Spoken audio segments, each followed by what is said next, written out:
पिछले दिनों CBSE ICSE board का रिज़ल्ट आया है और उसमें कुछ बच्चों ने जो है कम मार्क्स आने के चलते जो है आत्मघाती कदम आत्महत्या के जैसा कदम उठाया।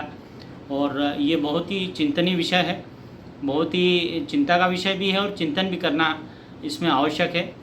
और चिंतन जो है वो पालकों को भी करना है, बच्चों को भी करना है, और जो शिक्षक हैं, स्कूल हैं, कोचिंग वाले हैं, और यहाँ तक कि जो सरकार है वो अपनी शिक्षा नीति जो है उसमें भी इनको चिंतन करने की आवश्यकता है।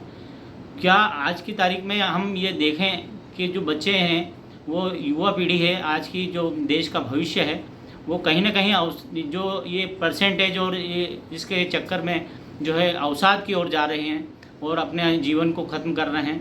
अब जन हैं इनसे भी राय लेंगे और सभी लोगों से इसके संबंध में राय लेकर और एक ऐसा प्लेटफॉर्म तैयार करेंगे कि बच्चों को मोटिवेशन का, कि जिससे ये अवसाद में बच्चे न जाएं।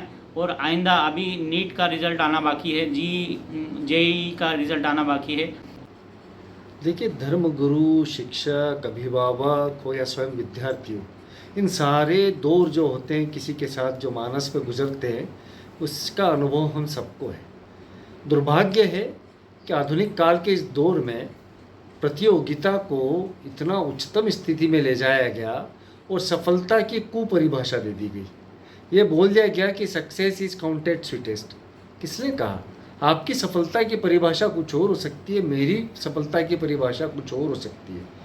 ईश्वर ने हर मानव को भिन्न बनाया है। यदि समान बनाना होता तो उनकी फिंगरप्रिंट्स एक होती, उनकी आंखों का कॉर्निया एक होता।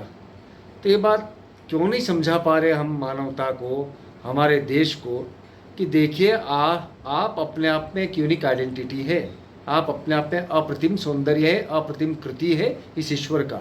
तो अपने आप पर नाच कीजिए, अपने अंदर जो योग्यता है उसकी सफलता को आप सफलता माने, न कि पूरा समूह चल रहा है आईआईटी के लिए तो आईआईटी में आप टॉप करेंगे तभी सफल है, क्योंकि पड़ोसी ने किया, पड़ोसी के बच्चे ने किया, आपके क्लासमेट ने किया। ये उचित नहीं है। यही शिक्षकों को संभावना होगा। कैंपेन अगेंस्ट डिप्रेशन जो हम संयुक्त राष्ट्र के आह्वान के ऊपर निरंतर रूप से पिछले 28 साल से कर रहे हैं, उसके अंदर भारत तो छोड़िए, अब विदेशों के अंदर इससे ज़्यादा डिप्रेशन आने लग गया। उसका कारण सिर्फ और सिर्फ ये है कि आपने भौतिकवाद को, अपने प्रतियोगिता को, प्रतिद्वंदिता को ही परम उद्देश्य मान लिया। तो आपके मन के ऊपर तो उसका कुप्रभाव आना ही आना है। साथ में आपकी शासकीय जो नीतियाँ हैं, वो नीतियाँ भी बड़ी विचित्र हैं। वो नीतियों के अंदर आप देखते हैं, भारत के अंदर तो मैं विशेष तौर पर देखता हूँ कि आपने आरक्षण को तो एक ऐसा मजाक बना करके रख दिया है वोटों के कारण, कि आपको वोट चाहिए, आपको जीवन नहीं चाहिए, आपको सिरों की गिनती चाहिए, आपको गुणवत्ता नहीं चाहिए। आपको सिर्फ और सिर्फ ये करना है कि किसी भी तुष्टि के मार्ग पर प्रतिभा को तो आपने मानना नहीं है, किसी की प्रतिभा को आपको आकलन करना नहीं है। एक व्यक्ति जो 24% लाता है वो डॉक्टर बन सकता है, वो बड़े उच्च पद पर आ सकता है, किंतु एक व्यक्ति जो 95% लाता है उसके लिए कोई मार्ग नहीं है। तो इस बात को गंभीरता से समझिए, क्योंकि ये बहुत बड़ा विस्फोट है। मुझे याद है 90 के दशक के अंदर 80 के मध्य में ये एक बड़े आंदोलन का स्वरूप ले चुका था। उसके अंदर बहुत सारे लोगों ने अपने प्राणों की आहुति भी दी है। आप क्यों समझ रहे हैं? आपके यहाँ का 65% युवा जनसंख्या है करीबन। उस युवा जनसंख्या के बारे में आप नहीं सोचेंगे तो कौन सोचेगा?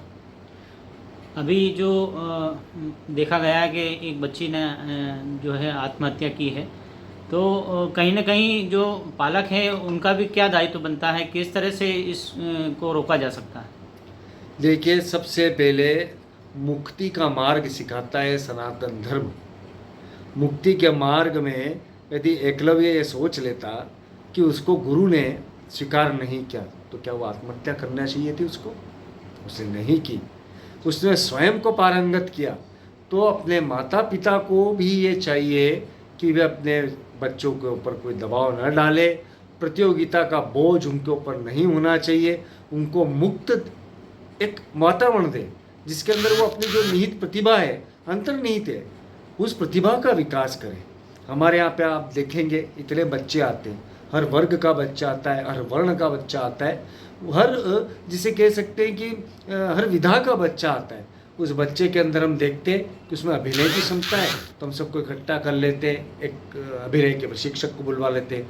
नृत्य का है तो उसको नृत्य में ला देते हैं, फिजिक्स का है तो उसको फिजिक्स के व्यक्ति से मिलवाते हैं। तो ये एक बात हमें निकालनी होगी।